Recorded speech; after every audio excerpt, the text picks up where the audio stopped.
Hello, আসসালামু আলাইকুম। Welcome to my new video. আজ আপনাদের দেখাতে চলেছি পোল্যান্ডের কিছু পুরাতন বিল্ডিং এবং এখানকার বিল্ডিংগুলো কেমন, কতদিনকার পুরাতন বিল্ডিং এবং এখানকার আজকের ওয়েদারটা কেমন। আজকে আপনারা দেখবেন এখানে কত সুন্দর সুন্দর বিল্ডিংগুলো, কত পুরাতন বিল্ডিং, কতদিনকার আজকে আপনাদেরকে দেখাবো।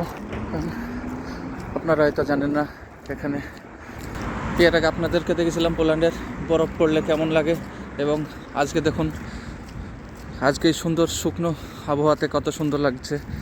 সো ভিডিওটা স্কিপ না করে একদম ফুল শেষ পর্যন্ত দেখুন, আপনাদেরকে আরও অনেক মজার দেখাবো এবং অনেক কিছু শিখতে পারবেন, দেখতে পারবেন, এবং পোল্যান্ডে আসলে পোল্যান্ডের কোন শহরে কেমন কি এগুলো আপনাকে ভিডিওতে বলবো।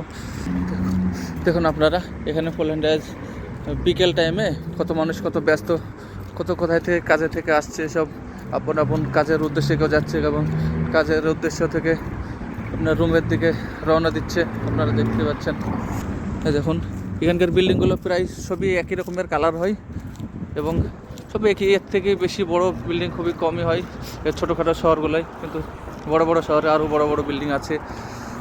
এবং আপনাদের হয়তো আরও জানতে ইচ্ছে করে যে বিদেশে যারা যায়, পোল্যান্ডে যায়, ইউরোপে কেমনভাবে রাস্তাঘাটে চলাফেরা করে এবং কেমন কি সেখানকার আবহাওয়া কেমন কি সব কিছুই। পোল্যান্ডের একটা ব্যস্ত শহর, এই স্লুপসটির নাম হলো স্লুপস। এই জায়গাটার নাম দেখতে পাচ্ছেন, জায়গাটার নাম হলো স্লুপ। হ্যাঁ, আপনারা দেখছেন একটা বড় চার্চ, এটা কত বছরের পুরনো এটা আবার আপনাদেরকে দেখাবো, বুঝতে পারবেন।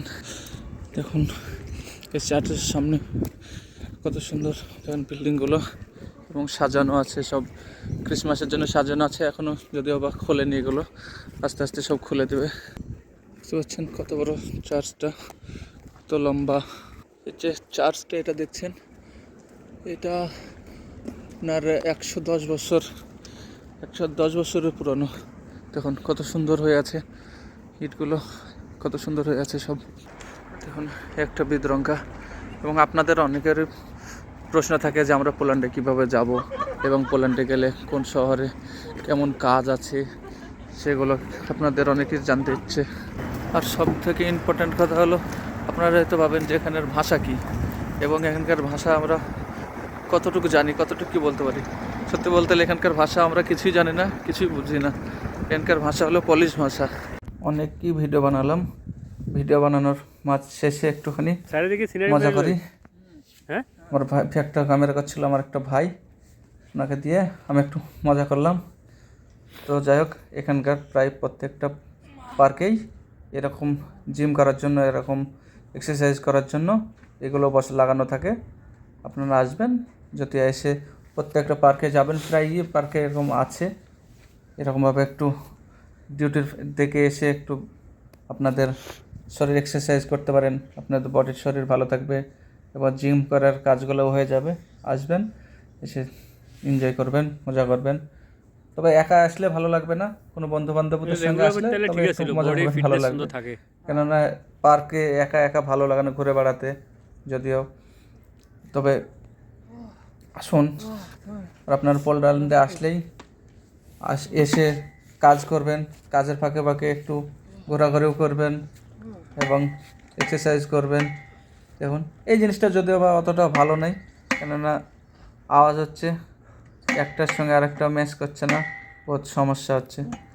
সো আমরা আছি পোল্যান্ডের সুলুপসে, ঠিক আছে। সুলুপসের মধ্যে এটা সবথেকে বড় পার্ক, এটা ভালো লাগে। নতুনভাবে আরও সব এটার কাজ চলছে, সব কাজটা ফিনিশিং হয়ে গেলে বেশ ভালো লাগবে তখন।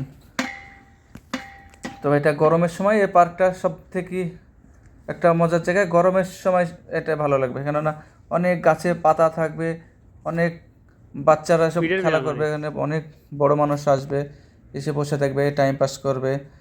তবে শীতের সময় তো এখন মানুষজন অনেক কম, মানুষজন নেই বললেই চলে। তারপর তো কনস্ট্রাকশনের কাজ চলছে ভিতরে, এটা হয়ে গেলে জুন জুলাইয়ের পর থেকে একটা দেখার মতো জায়গা, অনেক ফুল গাছ থাকবে, অনেক কিছু থাকবে। মোটামুটি বাচ্চাদের স্কেটিং করার জন্য জায়গা আছে পিছনে, ওই সাইডটা আপনাদেরকে দেখাতে পারলাম না, ওটা গরমের সময় বাচ্চারা ওখানে সব খেলা করে। আর এটা বড় মানুষদের জন্য, বড় মানুষদের কাজের ফাঁকে এসে একটু মজা করবে, একটু বডি এক্সারসাইজ করবে, এটাই। তো পোল্যান্ডের সুলুপ শহরে আছি আমরা। পেট ব্যথা গেল।